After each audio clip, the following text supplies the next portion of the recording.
تو میرے محترم سامعین، ابھی رمضان کا مہینہ آ رہا ہے چند دنوں کے بعد، تو حدیث مبارکہ کا مفہوم ہے یشفعان، فرمایا رمضان کا روزہ بھی سفارش کرے گا اور اللہ کا قرآن بھی سفارش کرے گا۔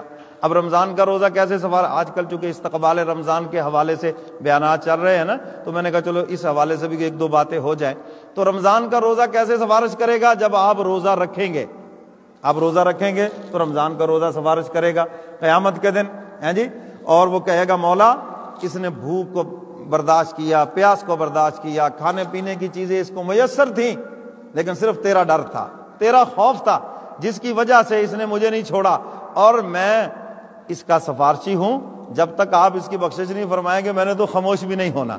ابھی رمضان کا روزہ بول رہا ہوگا تو ادھر قرآن کریم نوجوان آدمی کی شکل میں آئے گا اور وہ سفارش کرے گا، عرض کرے گا الہ العالمین میں تیرا کلام ہوں، سارے دن کا تھکا ہوا یہ رات کو آ کر تراویح میں میری تلاوت سنتا تھا، قرآن کی تلاوت کرتا تھا، ہیں جی، خود بھی قرآن پڑھتا تھا اور اس کے معانی میں بھی غور و فکر کرتا تھا، عمل کرنے کی بھی کوشش کرتا تھا، اور قرآن سفارش کرے گا مولا میں نے بھی خاموش نہیں ہونا جب تک آپ میری سفارش اس کے حق میں قبول نہیں فرمائیں گے۔ تو حدیث مبارکہ کے الفاظ ہیں یشفعان، یہ دونوں سفارش کریں گے، رمضان کا روزہ بھی سفارش کرے گا، اللہ کا قرآن بھی سفارش کرے گا، اور حق تعالی دونوں کی سفارش کو قبول فرما کر بندے کا بیڑا پار فرما دیں گے۔ کہہ دو ماشاءاللہ۔ تو میرے محترم سامعین، رمضان کو بھی اپنا سفارشی بناؤ اور اللہ کے قرآن کو بھی اپنا سفارشی بناؤ۔ اور حدیث مبارکہ کے ایک اور لفظ ہے، قرآن اپنے سے محبت کرنے والوں کی بھی سفارش کرے گا۔ قرآن اپنے پڑھنے والے کی سفارش کرے گا، اپنے پہ عمل کرنے والے کی سفارش کرے گا، اور قرآن اپنے کو سننے والے کی سفارش کرے گا، اور آگے فرمایا کہ جو قرآن سے محبت رکھتا ہے قرآن ان کی بھی سفارش کرے گا۔ اب قرآن سے محبت رکھنے والے کون لوگ ہیں؟ وہ آپ لوگ ہیں جو ان مدارس کے اوپر خرچ کرتے ہیں، یہ سب قرآن کی محبت ہے، ہیں جی، قرآن کی محبت میں آپ مدارس کے اوپر خرچ کرتے ہیں تو یہ قرآن کی محبت ہے، تو قرآن آپ کا سفارشی بنے گا۔ تو آپ زکوٰۃ دیتے ہیں، خیرات دیتے ہیں ابھی رمضان المبارک میں، تو اس مدرسے کے ساتھ آپ تعاون کریں، جتنا تعاون کریں گے یہ آپ کے لیے صدقہ جاریہ ہے، ہم نے نہیں رہنا لیکن یہ مدرسہ چلنا ہے قیامت تک انشاءاللہ۔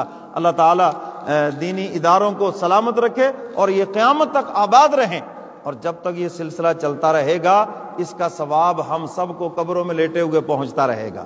تو فرمایا قرآن اپنے سے محبت کرنے والوں کی بھی سفارش کرے گا۔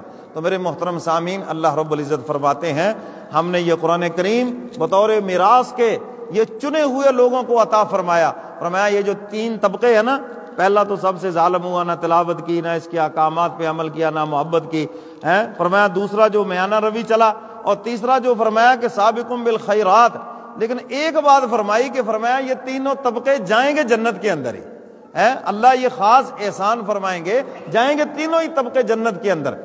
اور اگلی بات سنیں، یہ جو مدارس ہیں نا جتنے بھی، ان کی بنیاد حضور نے رکھی ہوئی ہے، یہ آپ یہ نہ سمجھے کہ یہ مولویوں نے اس کی بنیاد رکھی۔ اللہ تعالیٰ آپ سب کو مدینہ لے جائے، کہو آمین۔ جنہوں نے آمین کہا چلو ایسا ہی کہا، انشاءاللہ اسی سال جائیں گے، اور جو نہیں بولے ہیں جی وہ 2035 میں جائیں گے، ہیں۔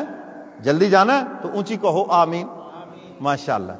حضور علیہ الصلوۃ والسلام نے اصحاب صفہ کا جو چبوترا ہے، اللہ آپ کو مدینہ لے جائے وہاں جا کر دیکھنا، وہ اصحاب صفہ کا چبوترا جس کی بنیاد، اس مدرسے کی بنیاد میرے محبوب نے رکھی، اور حضرات صحابہ کرام وہاں بیٹھ کر حضور کا انتظار فرماتے تھے، اور فرمایا کہ باہر سے لوگ مسائل پوچھنے آتے، پھر حضور تشریف لاتے، حضور جلوہ افروز ہوتے، لوگ ان سے مسائل پوچھتے اور حضور جواب دیتے تو ہم بھی سیکھ لیتے۔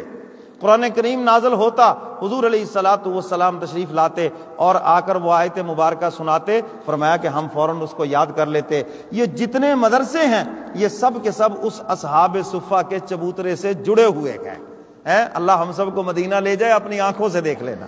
اور مدینہ منورہ کے بارے میں ایک شاعر نے بہت خوبصورت کلام کہا ہے۔